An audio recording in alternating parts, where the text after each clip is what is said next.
We are, of course, here with Vicki Brown, who is doing our talk tonight. We're very excited about that.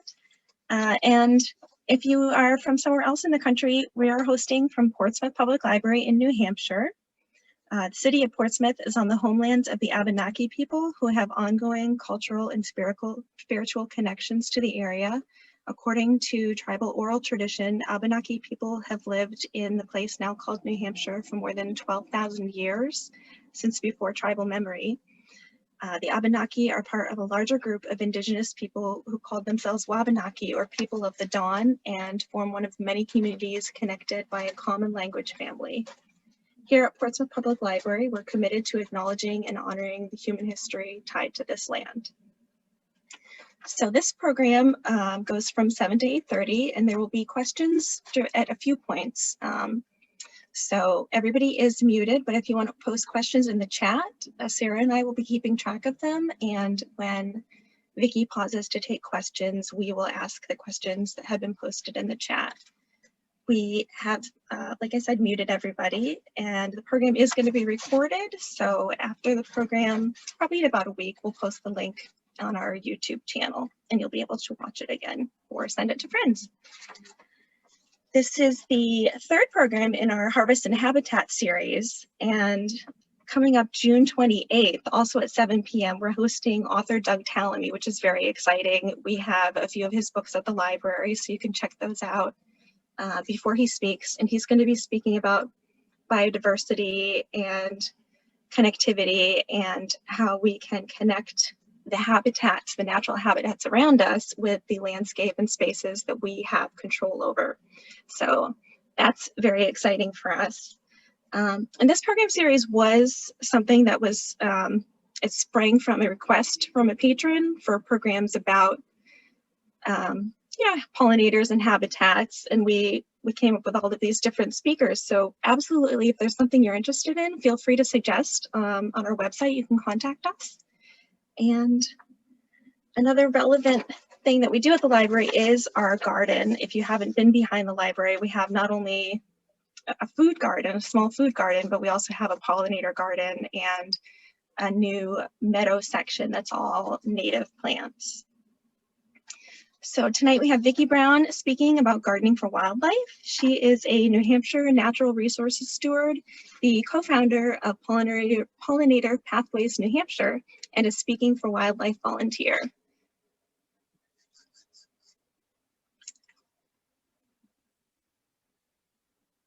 All right, I'm going to pass it over to you, Vicki. Sounds good. Thanks, Robin. And I want to thank each and every one of you for joining us today, and especially thank the Portsmouth Public Library for doing the Habits and Harvest series. I think it's great. I am so excited for the fourth one in this series coming up on June 28th with Doug Tallamy. I'll be actually quoting him a certain amount in this presentation, and I have several of his books, all but one, I believe. So very excited to be part of this series and have the opportunity to share my love of nature with you. So today, as Robin said, we will be talking about gardening for wildlife, and you don't have to be a gardener to do that. What we'll be talking about is actually very small changes that you can make in your regular practices around your yard or your school or your community that you can do whether you have a small yard or a large yard. And there's something that everyone can do that will benefit wildlife. So I'm happy to share some of those ideas with you, and I'll be taking questions throughout. And Robin, are we recording now? Just want to make sure that we're recording. All right. Yes, we are. Okay, super. All right, so as Robin said, I am a volunteer. I do this program, Speaking for Wildlife, for lots of different audiences, in person and by Zoom of late, of course. And I wanted to share with you a little story about why I'm here, or why am I a volunteer in doing this. And it goes back to birds, specifically hummingbird and this chickadee. I was given a challenge by my husband when we moved to New Hampshire 5 years ago to bring hummingbirds into the yard.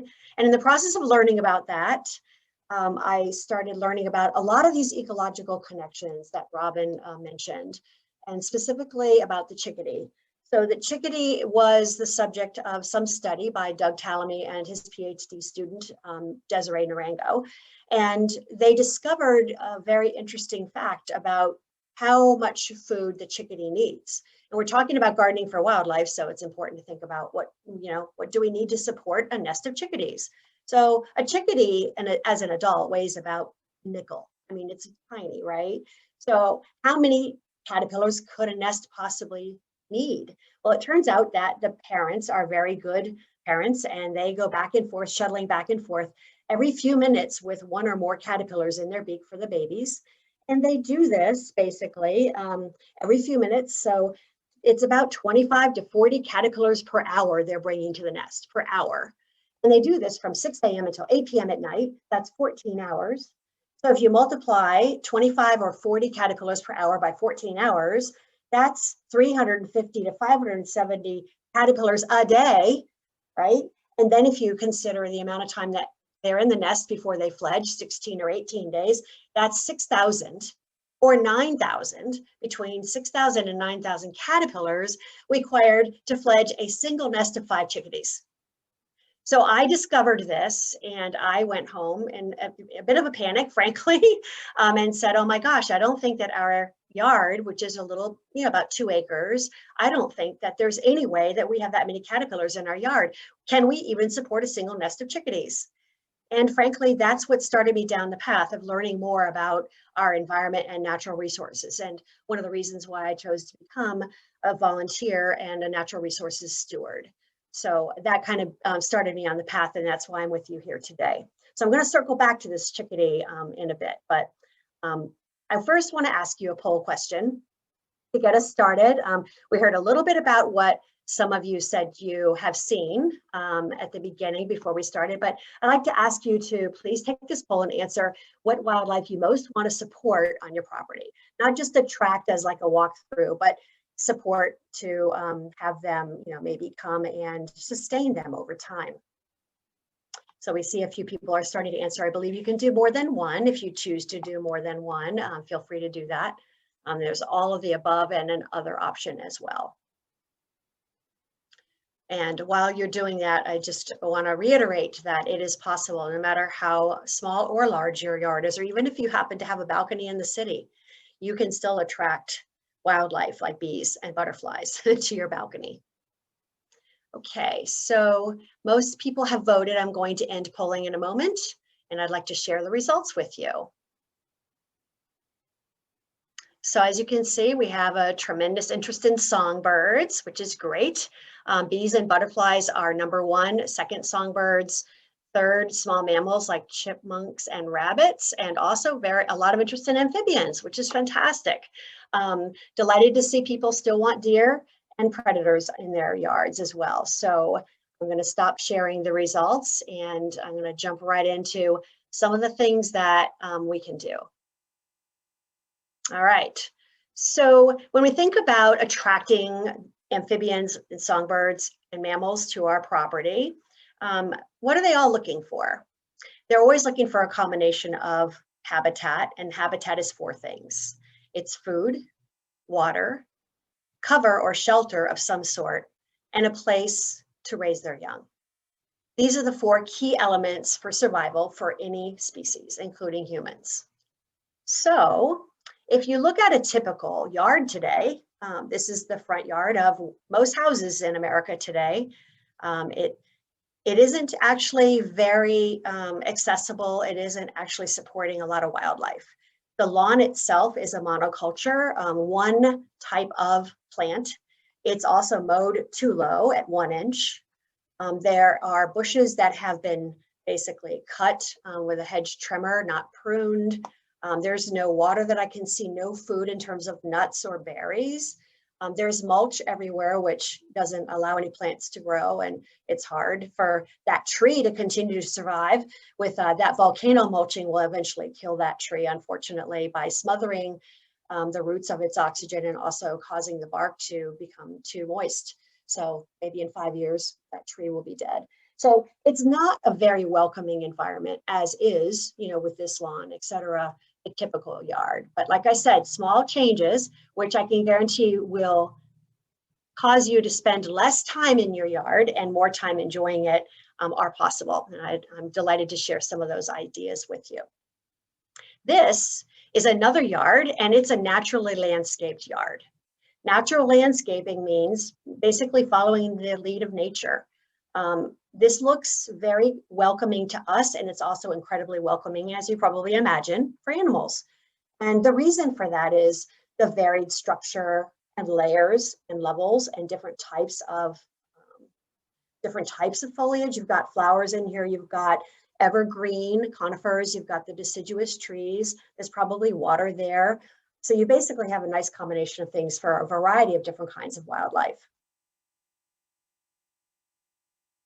So what I'll do today is talk about 3 parts of the habitat: food, cover, and water. Won't be talking about the space for nesting specifically, because unless you have perhaps a lot of money to be able to buy properties next to you, or you're next to a conservation area, you probably can't do much in that area. But I guarantee you can have a big impact in these other 3 areas. And I'd like to ask you, as you're listening to this presentation, to think about the things that you are already doing, and importantly, the things that you could add to what you're doing to attract wildlife and to sustain that wildlife on your property. Because at the end, I'd like to ask you to share with me, I hope I've inspired you to make at least one change on your property that will help support wildlife. So first, let's talk about food. One of the easiest things that you can do is support the existing trees that are in your yard. One of the most important things, the trees and the shrubs that are already there are probably already providing a significant amount of food in terms of seeds and nuts and fruit.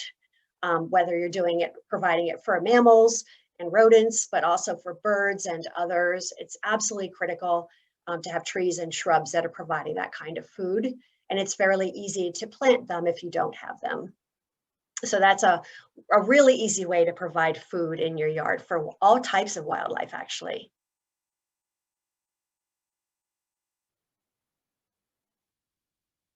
Okay, so another thing you can do, everybody knows about planting flowers for the butterflies and the pollinators and the bees, right? So planting flowers is a great way to encourage many kinds of insects, not just the exciting pollinators that you may think of.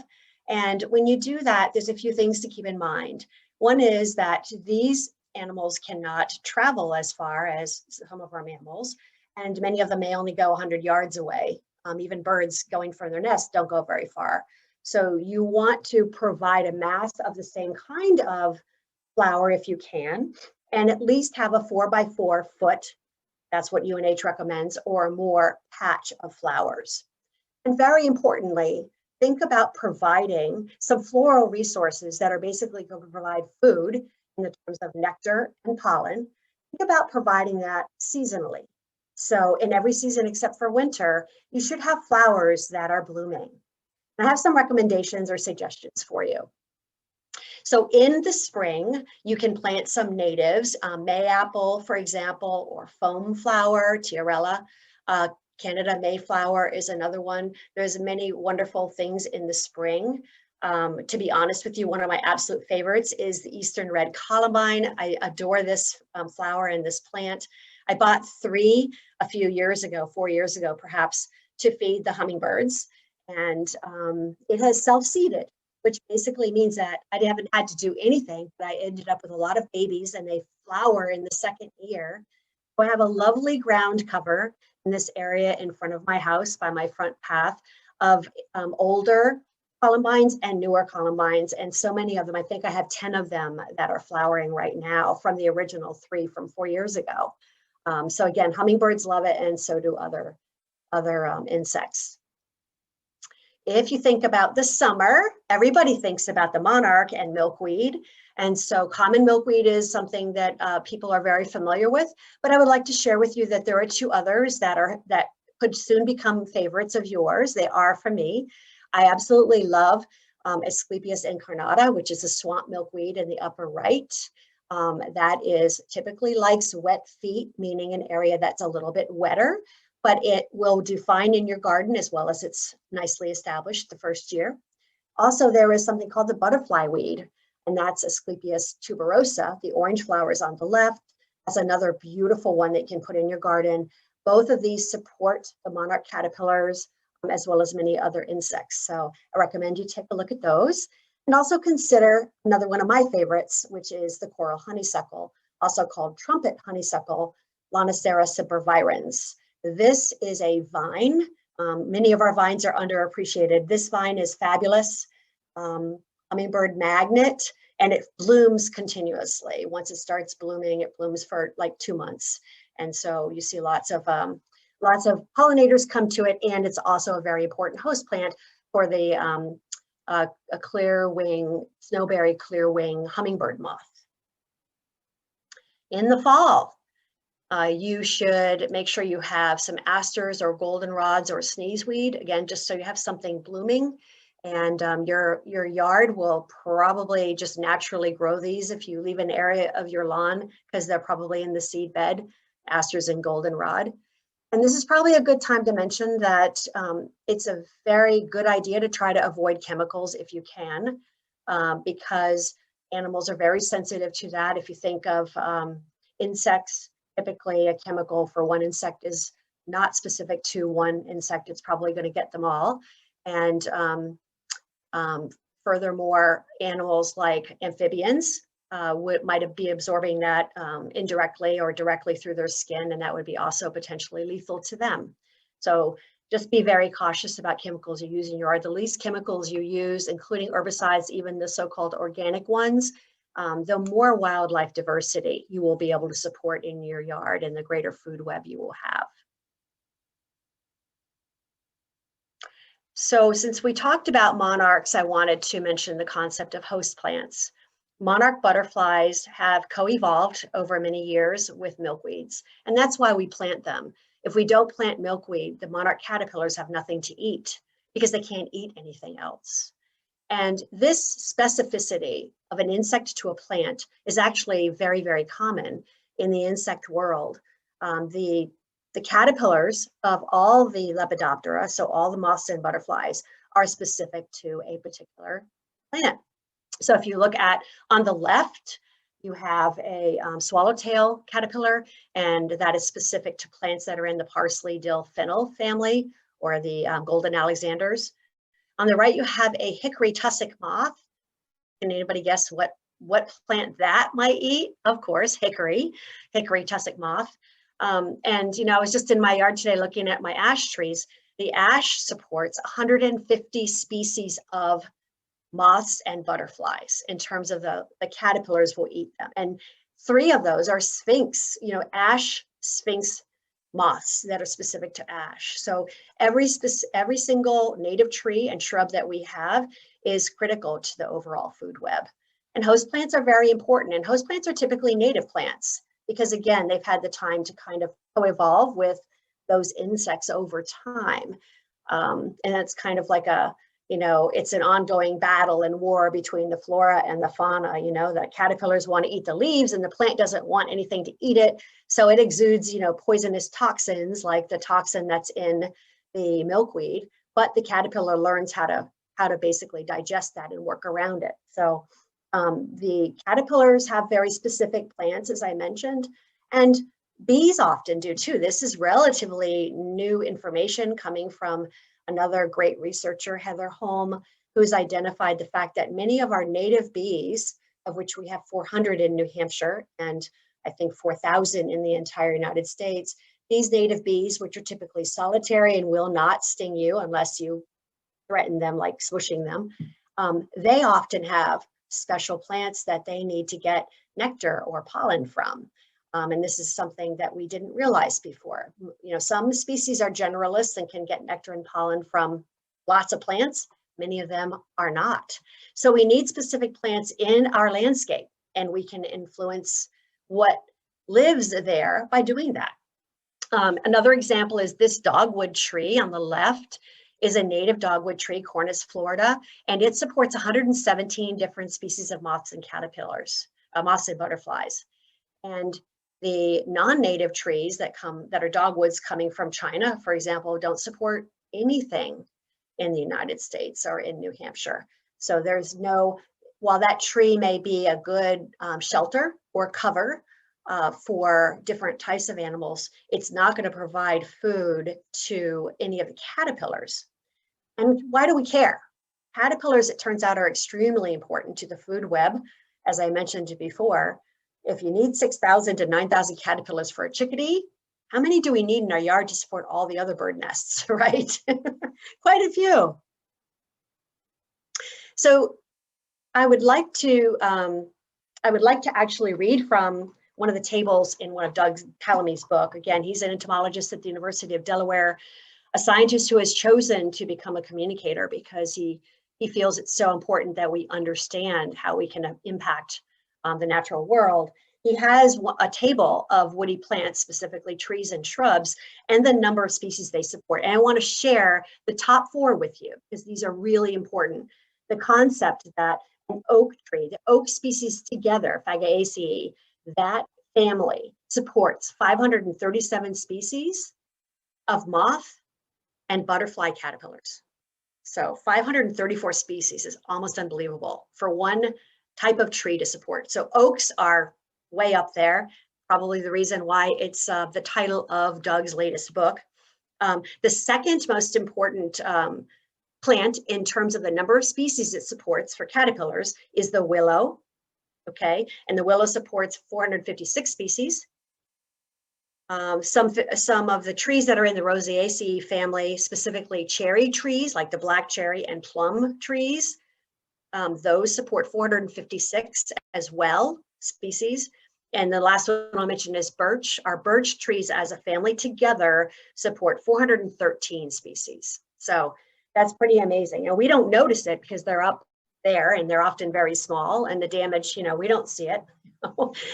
Doug says if you feel you have a problem with one of your tree being eaten, take the 10-step program. Walk 10 steps back and problem gone. You don't see the holes anymore.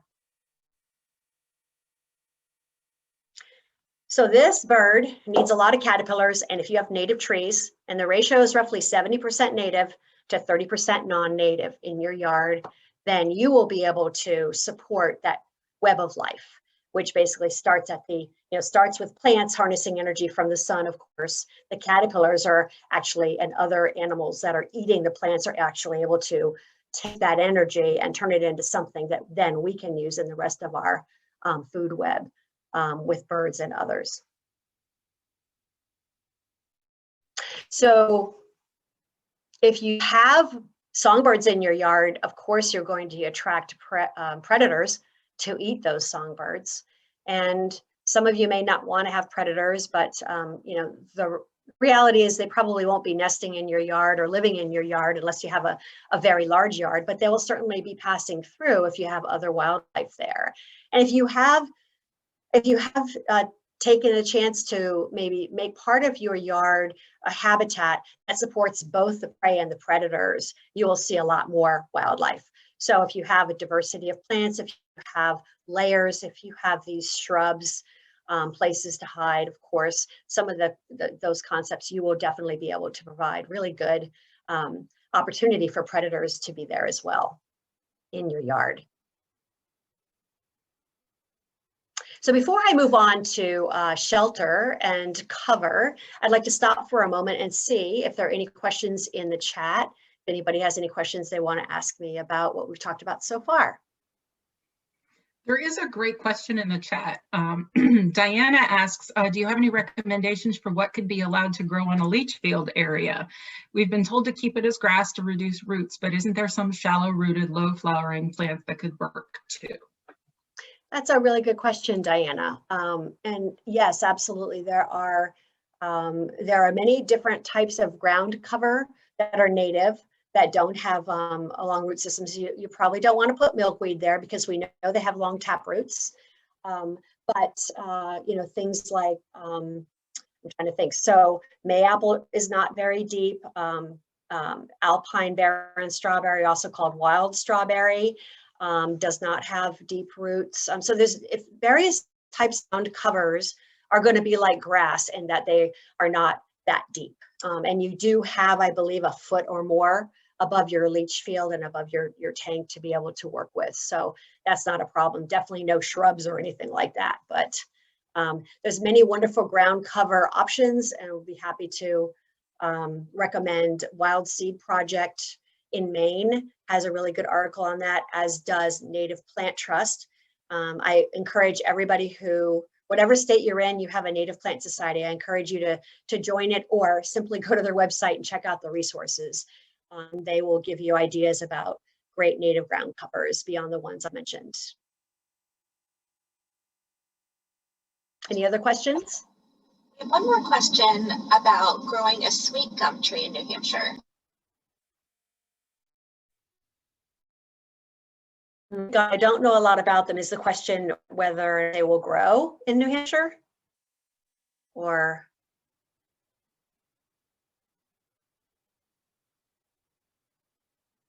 They just asked how about a sweet gum tree in New Hampshire. So I would guess if they will grow and if there's wildlife that they would support here.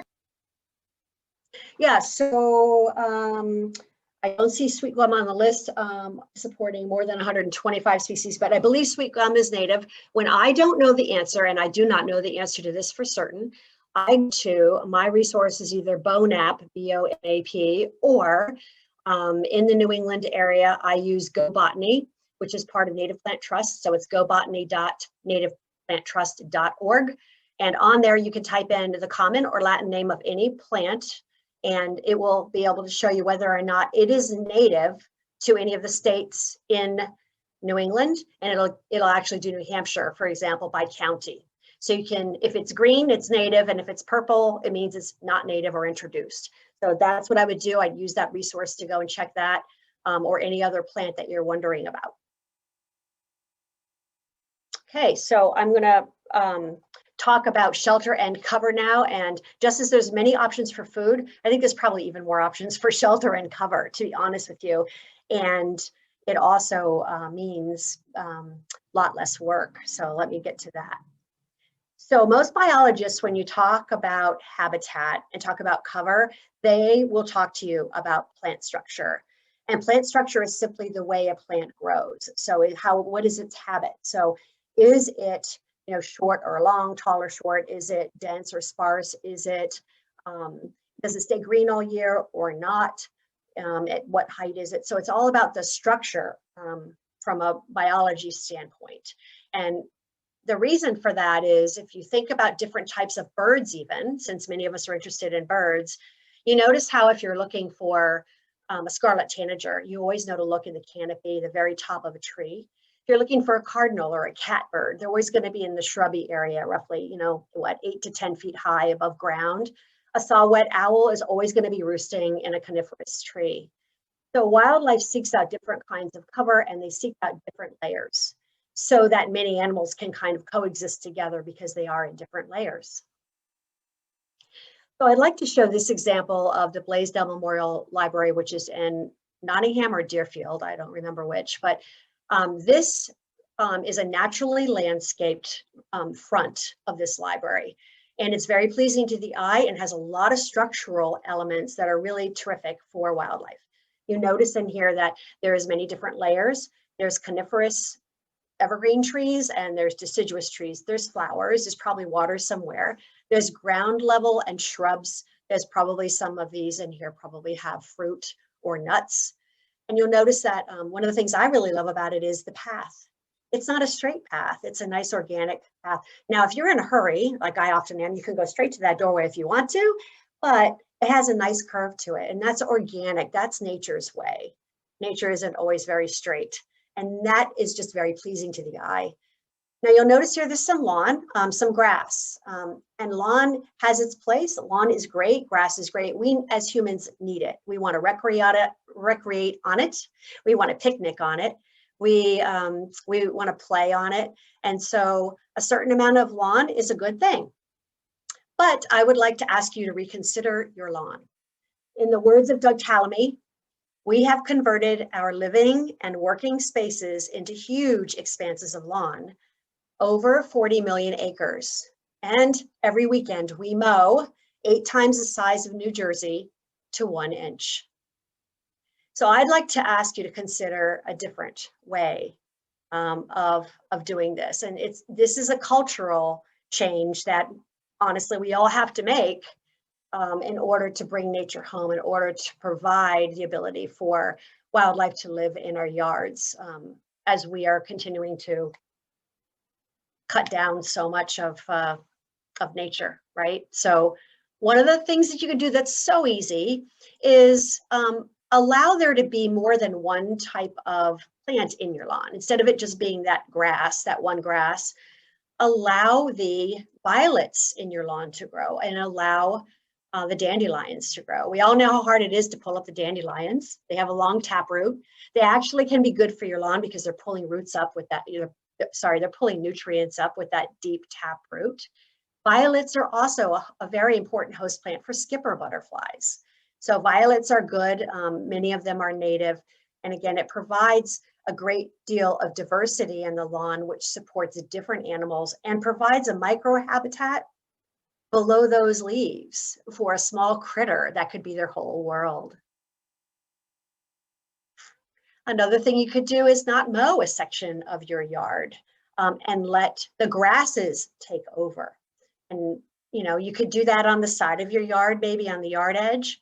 Maybe consider doing that under a few of your big trees, because it turns out that underneath trees are very important habitats for overwintering insects and amphibians, as well as the pupa and sometimes even the adult butterflies and such basically need the environment underneath the trees. And they often fall down when the leaves fall down, they fall down with the leaves and they overwinter in the leaf litter, the leaves that are underneath it.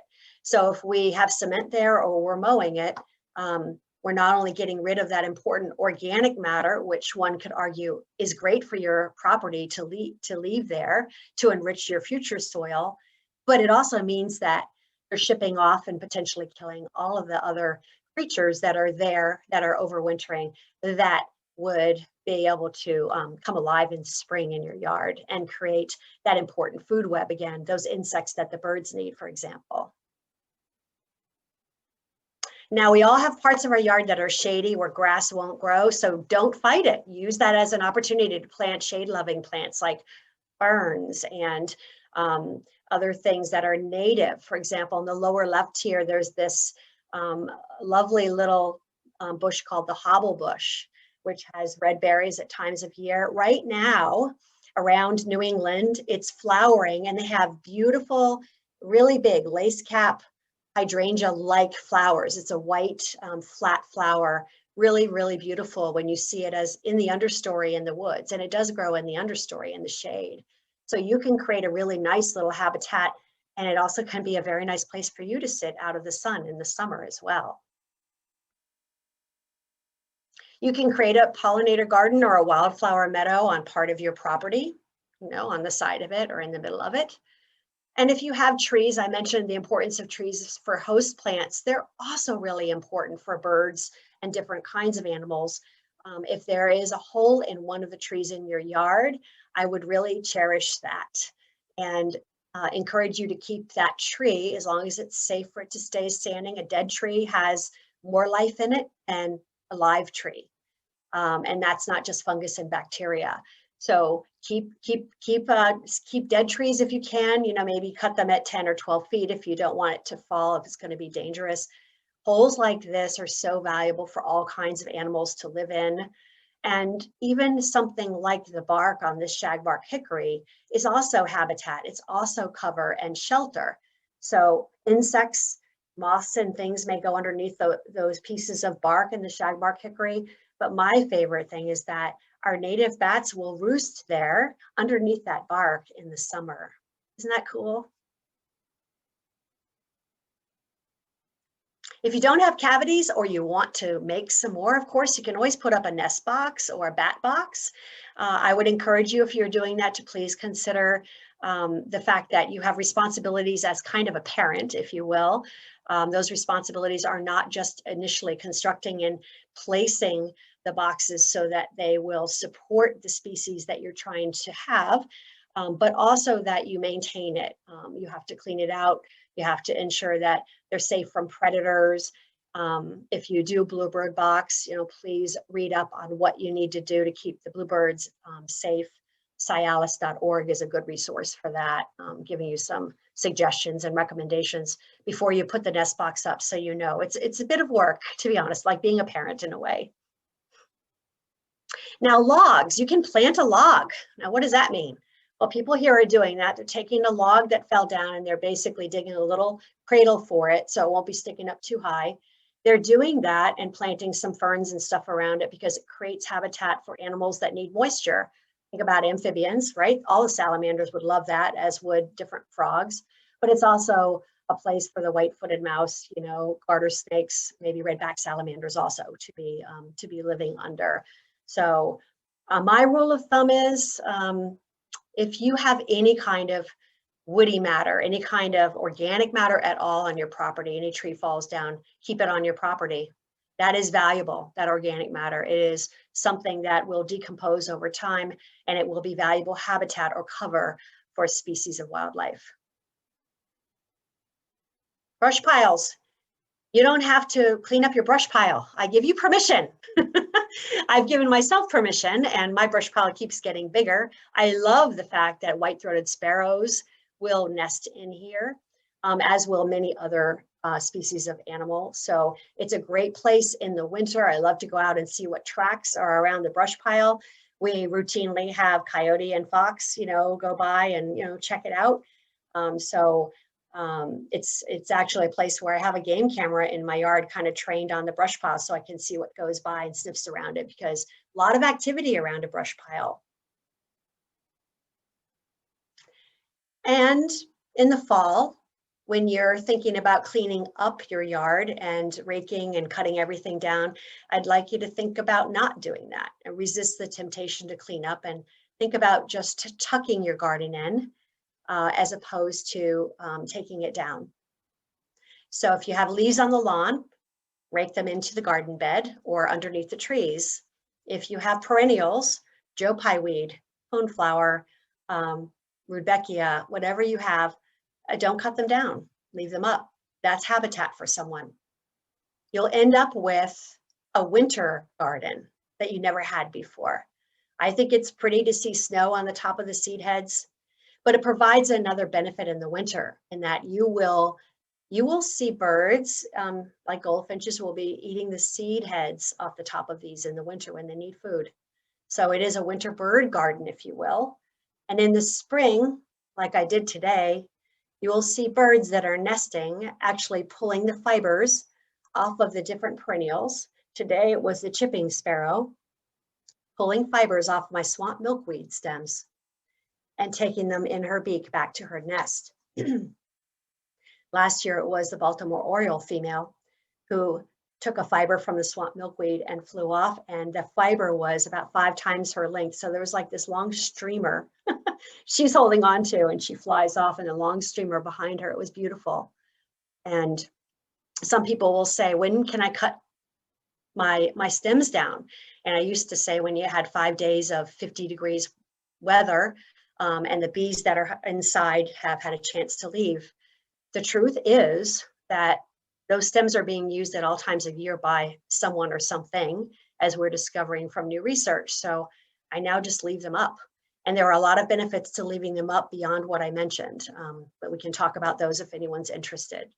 But I think what I'd like to do is pause again for a moment before I go on to the water and ask if there are any questions.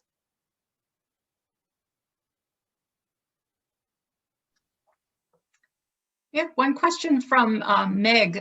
What types of plants and trees should be avoided and or planted if you have an organic vegetable garden?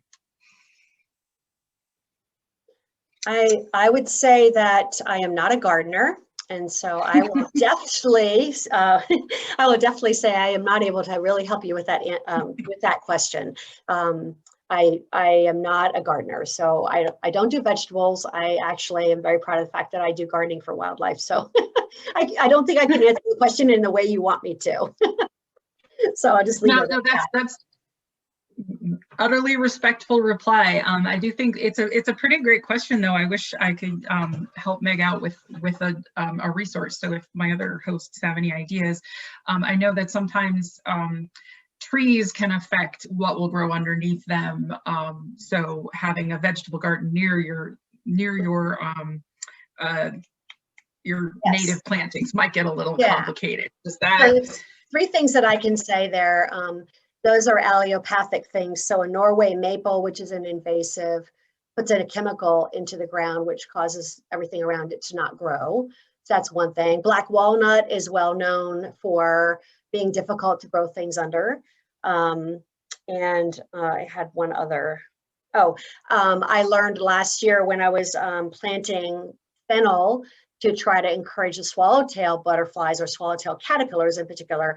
I learned that you do not want to plant fennel near other plants in your garden because it will cause other things to not grow. I forget which ones, but you basically want to keep your fennel patch separate from much of your other garden. But I am sure that the Portsmouth Public Library has some great reference materials that you can check with them. All right. Well, also, it's a good opportunity for me to mention, you have a really great resource, whatever state you're in, your land university or your extension university. In New Hampshire, it's UNH Extension, always has a helpline staffed by master gardeners. And so for New Hampshire, it's answers@unh.edu. And you basically send them any kind of question. And if it's a plant disease or something with pictures, and someone will get back to you in a few days with an answer. And I have found them to be incredible. It's a great resource. So utilize that as a resource as well. All right, I think I'll move on. We'll talk about water. Water. Now, many of you are probably fortunate enough to have a water source in your yard that's natural, whether it's a stream or a seep or a spring, or maybe it's a wetland or a pond or something. But if you don't have something in your yard, I would encourage you to think about adding something. And don't have to make a pond or a vernal pool or anything special. Literally just adding a nice bird bath. And it can be the bottom saucer of a pot. Fill that up with water and put it out, and it will change your life. I mean, I literally could not believe how much more wildlife, how many more birds I saw. Plus we have squirrels and chipmunks drinking from it. I had never seen so many birds, and I love it when you see the birds taking baths in it. That's just so fun. So add a water source, and even think about little things like the fact that if you have a rain barrel or a slightly leaking hose, the fact that you have a little bit of water or moisture there is going to be a microhabitat. And that little microhabitat of moisture might be a place where you find a frog, actually, because it's a little bit wet or moist. So that's a little bit about shelter and cover in addition to water. But these are all small species, and they don't need a lot to have really good habitat in your yard. So add water. It's an easy thing to do. I know I'll get the mosquitoes question, so I'll say yes, mosquitoes will breed in standing water. Just replace the water in your bird bath every 3 or 4 days. My understanding of the mosquito life cycle is it takes 5 to 7 days for them to hatch from egg to hatch. So just replace your water every 3 or 4 days, dump it out, put in new, you'll be fine. Or put a bubbler in it or something, because they won't, they don't like, it has to be still water. The cause of mosquitoes is more often standing sources of water in your gutters or tires or whatever than they are bird baths. But so a couple of things I wanted to ask you to keep in mind as we think about bringing wildlife into our yards. Some of you may be saying, geez, it sounds great, but it's a little overwhelming. And I agree. It's a lot to think about, like, what do I do? Well, first of all, take care of what you have on your property. If you have trees and shrubs that are native, value and cherish those and make sure they're healthy, knowing how much wildlife and caterpillars and things you're supporting. If you want to add, maybe take away some of your lawn and add some islands that are native islands. There's some great ideas in this UNH book called Integrated Landscaping. I love this book. It goes into a lot more depth than I can. And it's written by 2 of the people who teach natural resources stewards. They know what they're talking about. So they have some great models of different, and give you different ideas so you can achieve these layers of plant diversity, the structure, the evergreens, the conifers, all those things, and make it pleasing to your eye and to your neighbors as well as to wildlife. So I really recommend considering that book. And a quick look ahead. we'll be doing a drawing, and this will be one of the books that will be on offer to the winner. So I think it was Meg asked the question of what plants should I not plant in my organic garden. In general, we should not be planting anything that is not native to our area. And there are some that are particularly bad, are really bad plants that we don't want to plant and we don't want them to proliferate either, because they literally take away the habitat of existing native plants. And these are some examples. We also know about Japanese barberry, oriental bittersweet.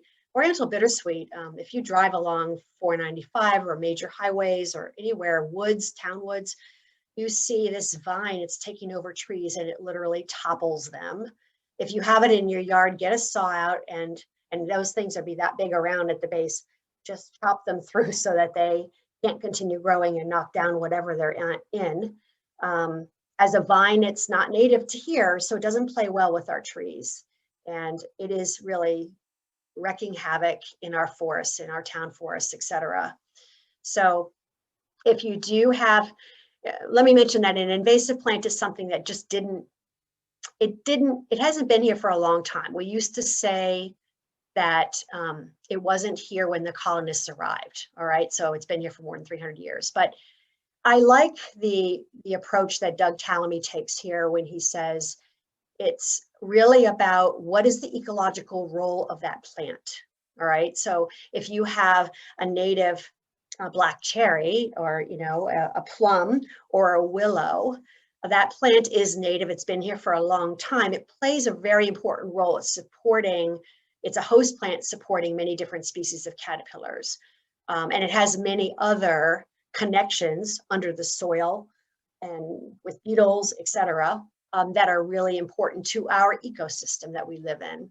But a plant that has not evolved here and is just brought over for ornamental reasons or with good intentions to stabilize a stream bank or whatever, those plants do not have ecological connections, and it will take thousands of years or longer for those connections to be established.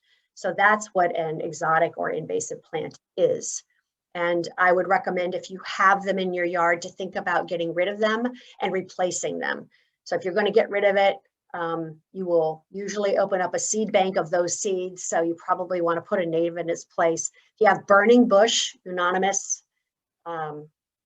you want to replace that, you could put maybe high bush blueberry, because then you get that beautiful color. You have the benefit that you have habitat and you have function in terms of food, as well as it being food for native things. Blueberry, do I have it? Blueberry and cranberry together support 288 species of caterpillars. If you have Japanese or European barberry, you can replace it with common 9 bark, which is native to much of New England. If you have the Norway maple, which when it seeds the second time, its progeny, they're green, not purple, you can replace that with red maple. And that's a native plant. And again, maples are great as well. So here's an example. Everybody always says, well, okay, that's great, but give me an example. So here is Manchester. It's a little park that the employees wanted to use, but wasn't really inviting. So there's a pin cherry tree in the middle and some benches, but humans weren't using it. So a group of people that worked there got together with some master gardeners, and they used that UNH book I mentioned. And what they decided to do was redesign it and plant native. So this is the before, and this is the after. The pin cherry stays there.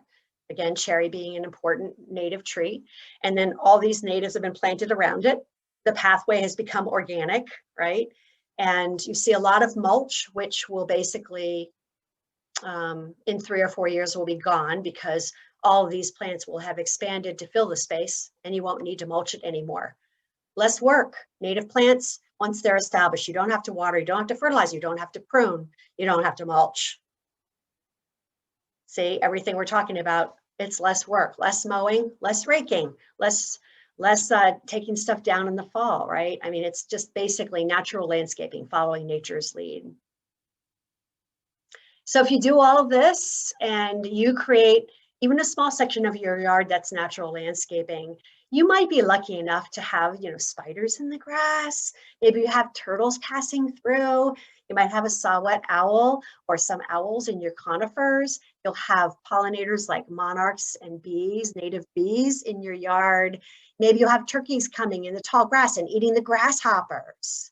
And then you have catbirds maybe in the trees, and cedar waxwings eating the elderberry, making a nest there, and amphibians, in the water. Or I have a story about the amphibians in my lawn, because my lawn isn't a lawn anymore. I've let other things grow, no chemicals, and my husband and I have been mowing at 4 inches.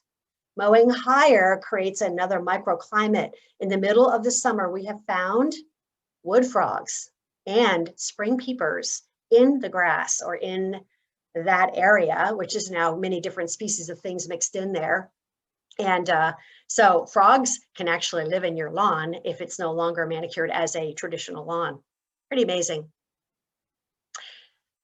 I hope that I've inspired you to make some changes, and I'd like to ask you which change you will make. And so I'm going to put a poll question up here. What one change will you make? If you could pick one that you will do after listening to this presentation, will you reduce the lawn? Will you add layers? Will you add native plants? Will you remove the non-native plants or the invasives, the exotics? Will you avoid chemicals? Will you add water? So what one change will you make?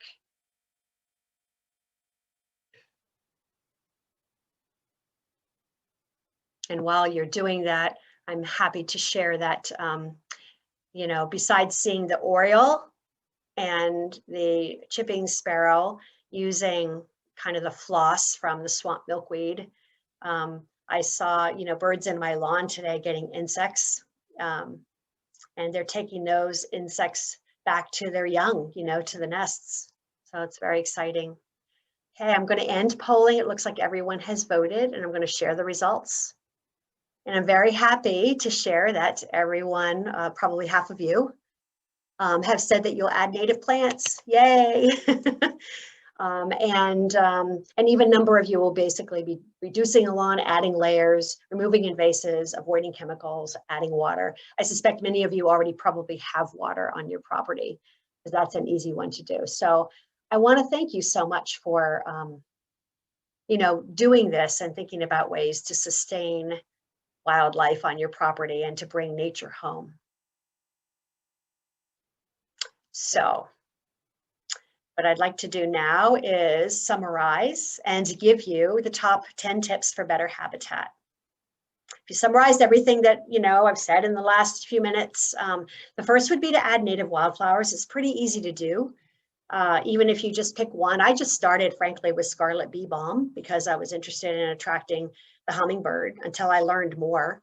And so add native wildflowers and do a patch. Always get more than one plant of the same type of plant. Try to plant native shrubs and trees, which I'm happy to see that half of you will be doing. Reduce the lawn in whichever method you want to, even if it's just mowing higher. We're now doing 5 inches, by the way. And then replace the non-native plants. Skip the fall cleanup, tuck things in instead of cutting things down and carting away all those leaves. Find a place to keep those leaves on your property to create the very important leaf litter, maybe compost it. Let that brush pile continue to grow or create a brush pile. It's really fine and it supports habitat. Maybe add a nest box, add water if you don't already have it. Avoid chemicals. Pretty much all costs. It's not completely black or white. I used to think it was. There are times when you need to have a chemical. For example, you have an invasive that you can't get rid of any other way. And there are some really bad ones. Then you might need to use a very carefully applied painted glyphosate or something, but generally do not use any chemicals. And lastly, if you've done all of this, even if you've done some of this, put a sit spot there, get a chair, an Adirondack chair, a garden bench, and sit there and enjoy it because you've just created entertainment for years to come. So please feel free to contact me directly in the future. This is my personal email address. And now I'd like to announce that we'll be doing a drawing, and one winner will receive their choice of one of the two Doug Tallamy books, either Nature's Best Hope or Bringing Nature Home. Both are awesome. Or the UNH book that I've mentioned. The winner gets to choose. The library will choose one winner randomly from amongst the people who fill out the feedback survey. So Sarah or Robin will be sending a follow-up email that would probably have the recording link, but it'll also have the feedback survey in it. And if you fill that out and give us your email address, one of you will win one of those books. It would be my pleasure to give that to you. So I want to thank you very much. I want to thank the Portsmouth Public Library for sponsoring this entire series. And I want to thank you for your interest in this topic. And I'm now open for questions.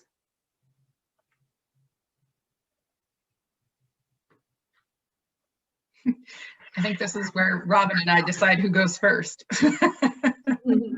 Good, that means we have questions. We do, we have questions. Okay. I guess I'll go first since I'm talking already. Sure. We had a question early on about a crabapple tree. It does everything she needs it to do. That's the size, it fits a small space, low light, but it does not supply berries that the bird can eat. Is it okay that it supplies all these other things, but not food?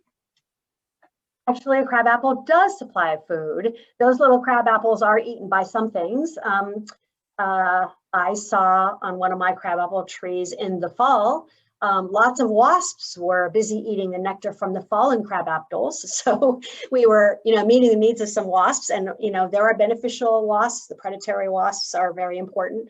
And also, I believe that foxes have been known to go into crabapple trees also to get the crabapples. So things do eat them.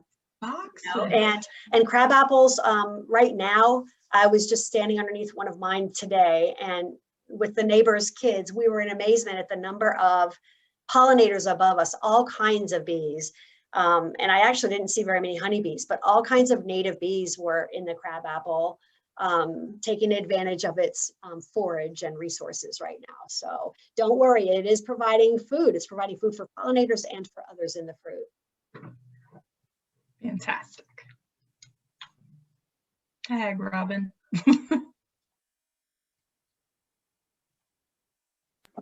Sorry You're about that. Robin, I was just searching for a resource I had to send Laura. Someone asked earlier about the reference for a bluebird box. Okay, so if you're interested in, you can buy them ready-made, and there's also instructions online. I'd recommend any of your state Audubons usually do this. In fact, they often have times when you can make them with them. Boy Scouts will make them, but there are also online directions at cialis.org. Great organization if you're interested in attracting bluebirds or you have problems. SIALIS.org, and they will tell you the specifications, because the interior is important. The size of the hole is extremely important. It can't be too big, because then other species will get in there that you don't want to get in the nest box. They'll also tell you how to site it, just like a bat box. It should be facing a certain direction because of weather.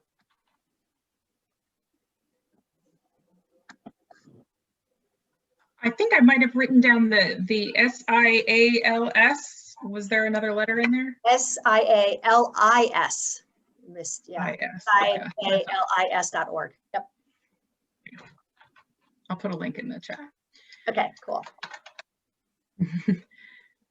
The other question, the next question that I saw was that I used to live in another state, and each year the cooperative extension hosted a native plant sale to promote native species. Is there anything like that here in New Hampshire? Oh my gosh, yes, there's so many options. So if you're on Facebook, follow Pollinator Pathways NH, because they have a resources section, and I have created for them a list of sources for native plants, nurseries, that you can go to and buy either seeds or the plants themselves or plugs. Most of our county conservation districts also will do a native plant sale each year. And you can get plants from the New Hampshire State Nursery, which is outside of Concord. I think it's in Goffstown. But anyway, you should get on their mailing list because they will mail out the catalog in December or January. And this year, by January 30th, everything they had in stock was sold out. And they are the best source for bare root trees and shrubs, almost all of which are native, at a really good price, 10 or 25 for 25 bucks. Now, they're bare roots, so they look bad, but I tell you, they do much better than getting a bigger tree that's been in a pot for a long time because its roots have been cut so many times, it doesn't want to grow. So you'll have better luck with that. And then other places, there is a native plant sale in Kingston this Saturday from 9 to 1 p.m. at the library, Kingston Library. It's a plant sale, and we've added native plants to it. Every year that gets bigger. So there's a lot of different sources. Yeah, the Monarch Gardener in Northern Mass, I think she's in Ipswich. So there's a lot of different opportunities. Native Plant Trust is a great place too. You can order online and then you can go and pick them up. I can barely keep up with all the suggestions. I've gotten one for the state forest, but maybe others have already taken notes. That was a lot to offer. That's great. Yeah, I can provide that document to the group or to you that you can send out in the follow-up. That would be great. I don't think I can give you a link, but I can give you the document. It's just one page and it has about 10 places. It includes the nursery and some of these other places that I recommend.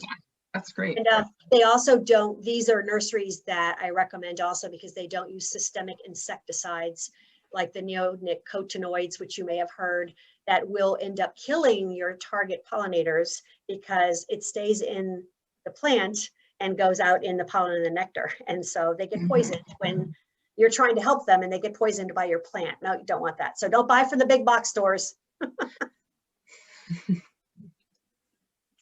Our next question is from Heather, who is trying to create a native plant pollinator garden in her small yard with sandy soil. I also have sandy soil, Heather. So she's wondering if there are any plants that you would particularly recommend for a small yard. For sandy soil, the one that comes to mind, of course, is common milkweed. A lot of our native plants don't need very good soil. And so common milkweed is a good one. If it's sandy and dry, you could amend part of it in your pollinator area and add some loam to it. And then there's a lot of plants that do very well in dry. For example, the butterfly milkweed that I mentioned really likes dry versus normal soil. And what I'd recommend is either the Native Plant Trust or Wild Seed Project have great lists of plants for shady, sunny, wet, dry, you know, basically all the different combinations. And UNH Extension did a presentation that you can go to their I think it's their YouTube site and find, in which Emma Erler shared her top 3 plants for every possible situation, which is incredibly helpful. Okay, I've got wet, shade, I've got normal, dry, and that's very helpful. I haven't dealt with sandy soil in my yard, so I don't know any other plants off the top of my head besides the common milkweed. I would look that up though, using one of those sources.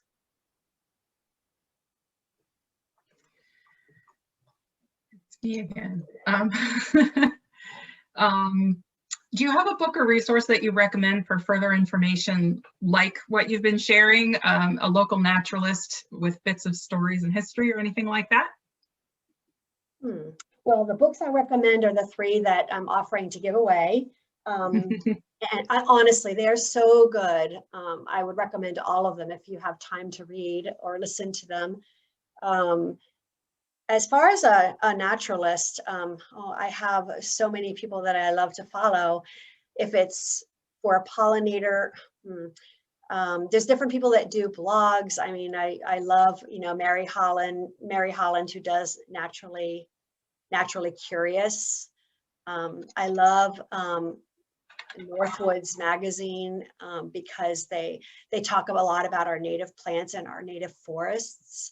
So, geez, depends on the topic, but there's so many good people out there. And it's kind of like once you start following someone, it's often easy to find others that are like that too, you know, but start with Doug Tallamy. Honestly, you won't regret that. We have a lot of folks who are looking for, not in the chat, but we have a lot of folks at the library who are looking for, I've read Robin Wall Kimmerer, what's local to that? What has that kind of voice, but for locally here? And so I feel for the question. Like, I'm like, you're looking for more and more, but those are great suggestions. Yeah, I'm thinking, I know that there's someone probably who's local. I mean, you know, a naturalist who's local, she doesn't write a lot, but Donna Miller is a natural resources steward and master gardener who runs Petals in the Pines, which is in Canterbury, New Hampshire. And it is a great place to go to with children to let them see nature. And she always has flowers that you can pick and buy. So she was just featured on NHPR's Exchange talking about pollinators and pollinator gardens. So there's an hour-long program with her. The woman from New Hampshire Audubon, Diane DeLuca, who does phenology stuff, which is what is the timing of that plant blooming or leafing out and the animal that needs it. And also featured there was, I'm forgetting the other person, but it was a really great 1 hour program in HPR Exchange. I think it was called Pollinators. So there's some quick ideas. Yeah, that's great. We have a question about what to do with burning bushes once you dig them up. Okay, so burning bush, multiflora rose, they are prolific seeders. So if you're digging it up, you know for sure that underneath you're going to have a lot of seeds. Like a multiflora rose will do 500,000 seeds in a year, one bush. And I think burning bush is similar. If the plant is one that can root easily or, you know, basically regrow itself, like an example would be Japanese knotweed, you're going to want to dispose of it in a way that it is definitely dead. Either you know, you can burn it, or you can, you know, put it under black plastic for a long period of time so that it doesn't have a chance to reroot. I don't believe that burning bush has that issue.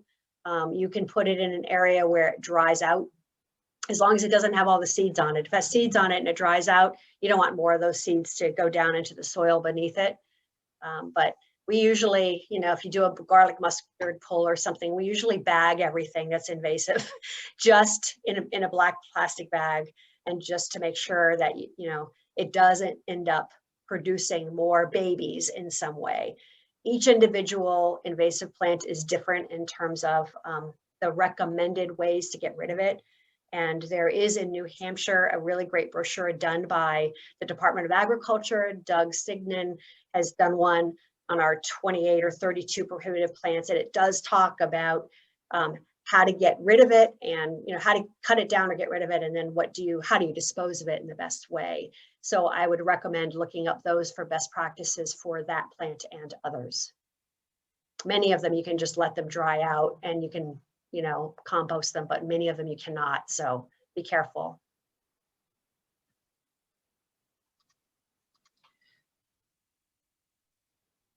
Was it what do you do if you don't have control over the plantings? One of the folks attending said that they have an invasive on the edge of their complex, but they don't do the gardening. So that's an example where our good neighborly kind of relations come in. It's best to try to, you know, educate the people around you, particularly if you do see an invasive, and maybe let that neighbor know that there is one there, and explain to them what the negative impact of it is. And it's a very hard thing to do, because some people don't like advice, or, you know, it depends on the tone we have. And what I usually try to do is to try to build a level of trust with them, and then understand what they care about. And a lot of people care about birds. And so if someone cares about birds and they don't care about pollinators, I talk about the importance of having a native plant there instead of that invasive plant, because then they'll be able to see that blue, the indigo bunting they want to see or whatever. I usually try to put it in the language in a way that they care about. I would definitely talk to them about getting rid of it. And it might take some time before you're able to affect them that way. But sometimes it's as simple as educating them and they're like, oh my gosh, the neighbors down the street were like, oh my gosh, I didn't know that was garlic mustard. I didn't know about it. Is there anything else in my property I should be worried about? Some people are very open too. So good luck with that. And thank you for looking out for your neighborhood in that way. Do you have any advice on handling carpenter bees? We have someone who was questioning, some people recommend killing them because of the damage they do to buildings, but they're wondering if that's necessary. Yeah, carpenter bees are a problem. They say that if you paint the wood or you stain it, that they may not do it, may not use it. That's one situation where you might have to get rid of the carpenter bees if they are doing damage on your house, but if you provide them with organic matter in your yard, maybe it's like the downed, the birch that fell down last year in the storm, or other wood in your yard, they might find other places to nest instead of using the house or the deck. But yeah, you may, if they're doing damage, I certainly understand, you don't want that to happen. So I saw in the chat, it popped up, Donna Johnson, I think, said you tried talking to the rental office, but they said it would be too expensive to clean up that invasive. So I have a recommendation for you. They don't have to, do it. Why not volunteer to help them do it? There is a huge interest of volunteerism in the state of New Hampshire. I don't know where you are, Donna, but in every state related to nature. And in New Hampshire and New England, we have something called Nature Groupie. You can organize a cleanup. You can organize an invasives pull. You can work with your conservation commission. You can tell them, look, as long as you're willing to, to get rid of it, we'll work with neighbors and volunteers, and we'll try to do it in a way that's not expensive to you, unless there's some chemicals or maybe a tractor or something that's needed, but then you still might be able to get a neighbor to help with that. So that's what I would do, is just say, look, we'll work on this together as a neighborhood, and we can get volunteers, and you can organize a neighborhood get together. You can use Girl Scouts or Boy Scouts or, any group of volunteers. Sometimes, Tri-City Subaru does volunteer days where they help out our local land trust and they build bridges. So there's even corporations that want to spend a day helping town or an organization. So you can probably get the manpower and the expertise that you need to help them do it. And so money should not be an excuse for us to get rid of an invasive. So there.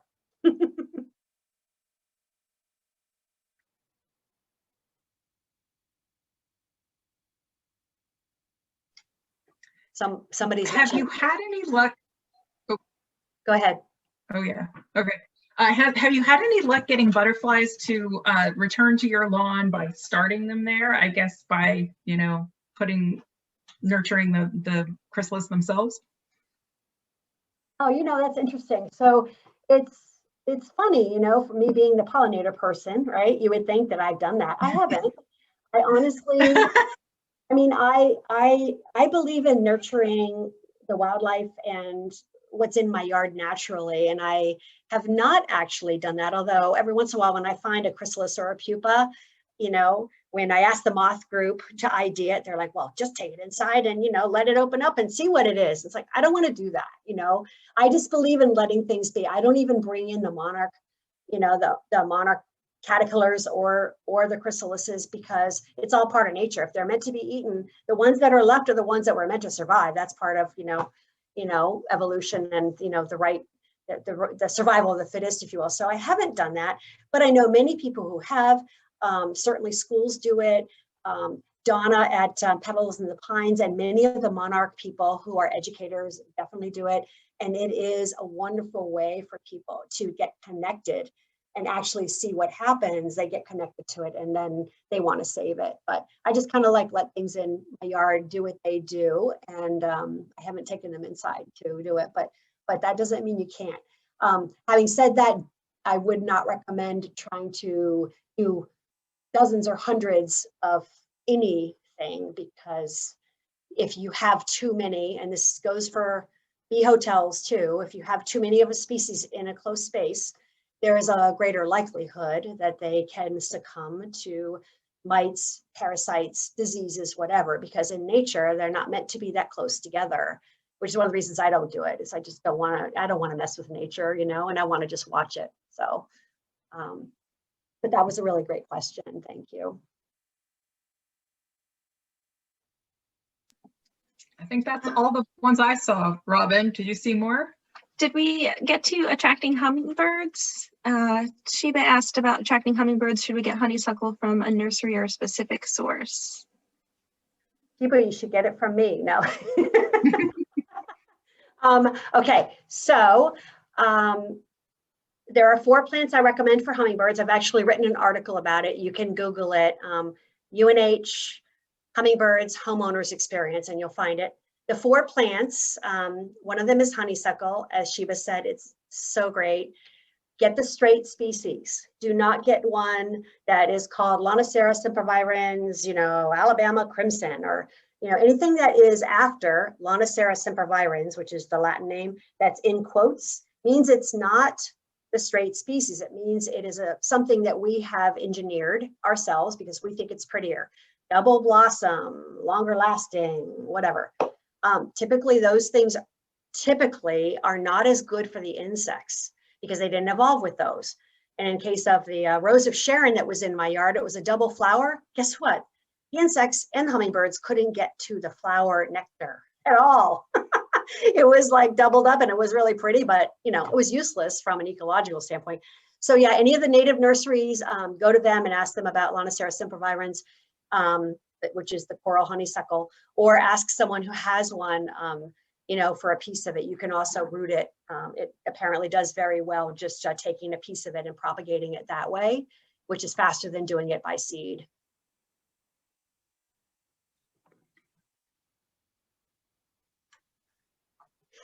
While you're looking for another one, so I saw pop up, somebody mentioned Southeast Land Trust is a great place. I really recommend, if you're interested in restoration, natural landscapes, want to learn more about invasives, great opportunity to work with your local land trust as a volunteer, as a member, sign up for Nature Groupie or go to their website. You will learn so much in these 2 and 3 hour sessions. And you'll also find a community of people that cares about the things that you do as well. So land trusts are fantastic organizations. They are saving spaces, and they're now starting to think about how to create the corridors that connect those spaces, because we've, as Doug Tallamy would say, you know, we have all these national parks. Well, we need to create a national homeowner park. That basically means that all these spaces are connected so that species can move.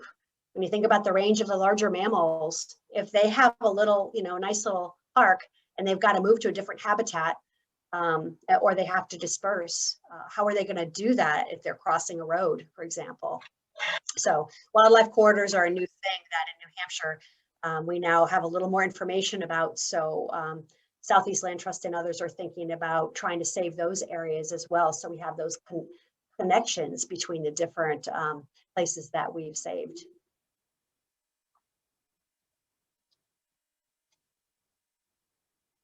Well, Robin, I think I've exhausted the questions that I can see. So can I start let's all thank Vicki.